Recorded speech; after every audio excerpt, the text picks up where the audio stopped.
Hello students. In this video I'm just going to recap some of the things that we learned in class this last week. So we're going to start with percentiles.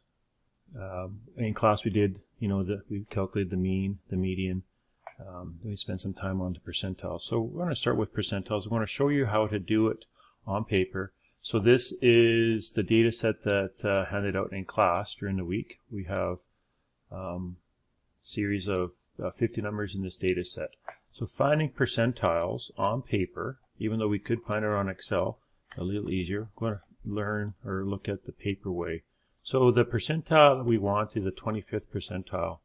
So the formula, I'm just going to write this out here, is going to be 25 divided by 100 multiplied by n minus 1. So there's 50 pieces of data, so we're going to go 50 minus 1.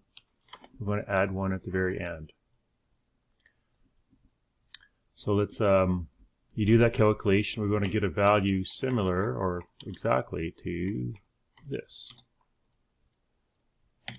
We're going to get a value of 13.25. So the 25th percentile that we're looking here, let's change that to a nice color, is in the 13.25 position. So we have a series of 10 going across.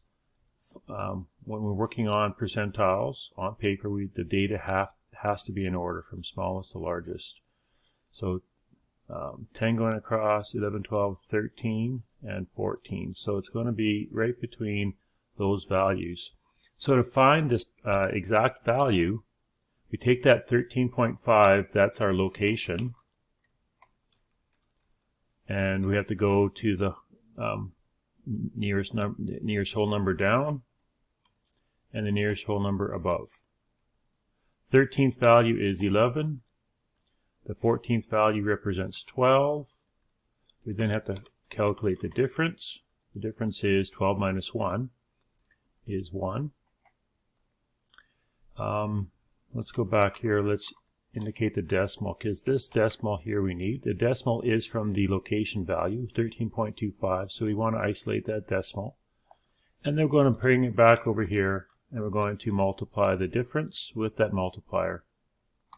So here we got a difference of 1 times 0.25. It gives us a value of 0.25. And then we add that to the actual lower value in the, we add it to the 13th value. So the actual percentile will be 11 plus 0.25. So there is the 25th percentile. So we want to find the 50th percentile. 50th percentile is the median. So remember that the 50th percentile is the same as the median.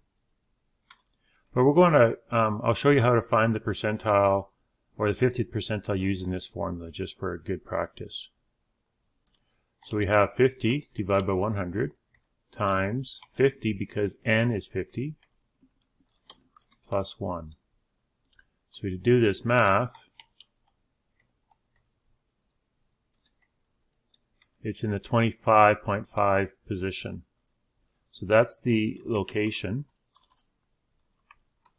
And we want to isolate that decimal part, 0.5.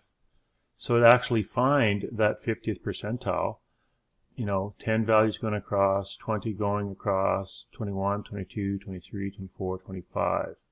The 50th percentile is going to be between the values of 16 and 17. So the 25.5 location, the whole number below is 25, the whole number above is 26.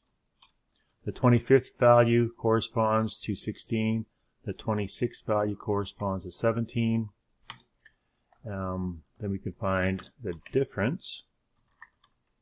Difference is 1. We bring over that multiplier. We're going to multiply the difference times that decimal part. And then our percentile. We take that, whatever we have calculated that multiple to be, the difference with that decimal, we add it to the lowest value we add it to the 25th location. So it's 16 plus 0.5, 16.5. And there is our 50th percentile. One other percentile we'll find, I'll just go over here. We want to find the 75th percentile. So the formula for that, 75 divided by 100 times 50 minus 1 plus 1. That's our formula. Let's change colors of that. Let's make it green.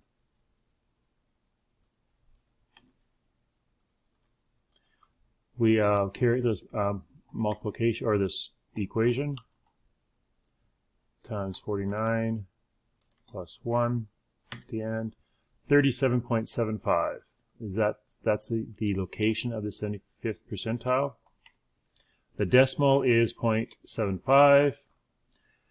The 37th position, we have, that's 30, 1, 2, 3, 4, 5, 6, 7, and it's going to be right in between there. It still corresponds to a difference of 1, but let's just find that. We go to the 37th position, 38th position, because the decimal is right in between those. Corresponds to 21, 22. Save some typing time. The difference is 1. We're going to multiply that difference by the decimal, and then we always add it to the lower value found through our location value. And there is a 75th percentile. Now, a couple things we can do here is we can calculate the IQR. The IQR is the difference between the third quartile and the first quartile. IQR would also be the difference between the 75th percentile minus the 25th percentile. So the IQR is 10.5. What the IQR can tell us is it can help us detect if there's any outliers. In order to do that, we multiply the IQR by 1.5. So we will get 1.5 times this IQR. We'll get a value of 15.75. So with this outlier, we add it to the first quartile, or we subtract it from that first quartile, or the 75th percentile. So we go 25th percentile minus that outlier detecting number, negative 4.5, and then we add it to the 75th percentile value. So we subtract it from the first quartile, or the 25th percentile, and then we add it to that third quartile, or the 75th percentile. So basically an outlier will be any value below 4.5, negative 4.5, or any value above. So this is a range. So if it's outside of this range, if it's below negative 4.5 or above 37.5, we would have evidence that there might be an outlier. Our data does not include any outliers. The minimum value is 2, which is not below negative 4.5. And the maximum value is 34, which is not above 37.5. So in this example, there would be no outliers. So one thing we can do to also summarize our data is to develop a box plot. I'm going to go into this white screen here, and hopefully this is working. We can do its box plot is basically a summary, a visual summary of our data. I just got to make one minor adjustment, so I'll pause this temporarily. Okay, we are back. What I do need is this other screen. It's a it's a plot summary, box plot summary. So let's just write that in here.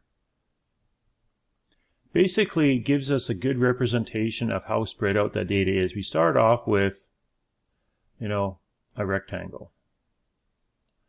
This edge here is going to be quartile 1, which represents a value of 11.25. Quartile 1, also known as the 25th percentile. This value here, that edge, is going to be the third quartile, or the 75th percentile, which we know has a value of 21.75. The median, the second quartile, or the 50th percentile, has a value of 16.5. We found that previously. And that basically, in this case, is right in the middle. So there is quartile 2, or the median, which has a value of 16.5. Basically, this is not part of the box. Let's just change colors. This is not part of our box plot, but I'm just going to show that the difference here is the IQR. That's the size of the 50%, the range of the 50% of the values, the middle 50%. So we're going to finish off this box plot by drawing a line out here. This is the minimum value. The minimum value in our data set equals 2. Whereas the maximum is 34. The maximum is a little further away from quartile 3 than the minimum was from quartile 1. So we're going to draw this a little longer and perhaps straighter than I drew it. But this is the max value. The max value has a value of 34. So we're going to go back to our Excel sheet. I want to show you how to calculate standard deviation. This is one of the other things that we did in class. So calculating standard deviation, what you need is the average. So I'm going to do this in Excel. You do this on paper. The average equals 9. Now we're going to take, to find the standard deviation, we have to, best way to do it is in a table process. So the first column is x minus mean. So we'd go x, 3, minus the average. Gives us a value of -6. And then we're going to square that value. So this is something you can easily do on paper. So I would recommend you doing this on paper. This is the process. I'm going to do it quickly just for the sake of time. But, you know, this value here is 10 minus 9 gives us a value of 1. 1 squared is 1. 17 minus 9 is 8, gives us a value of 64. What we want to do is sum that last column up. And in order to find the standard deviation, we first start off with the variance. The variance, just another measure of how spread out that data is. We're going to take that sum we have, 192, and we're going to divide it by 8. 8, because, I should put this up here, we have 8 pieces of data. 3, 4, 4, 8, 10, 11, 15, 17 gives us a count of 8. So the variance is simply 192 divided by 8. But more importantly, we want the standard deviation. The standard deviation is basically the square root of our variance. So that's how we find it in Excel, but on your calculator you're going to use that square root function or button on your calculator, and the standard deviation equals 4.8989. So that is what we did in classes last week, going over some of these key calculations.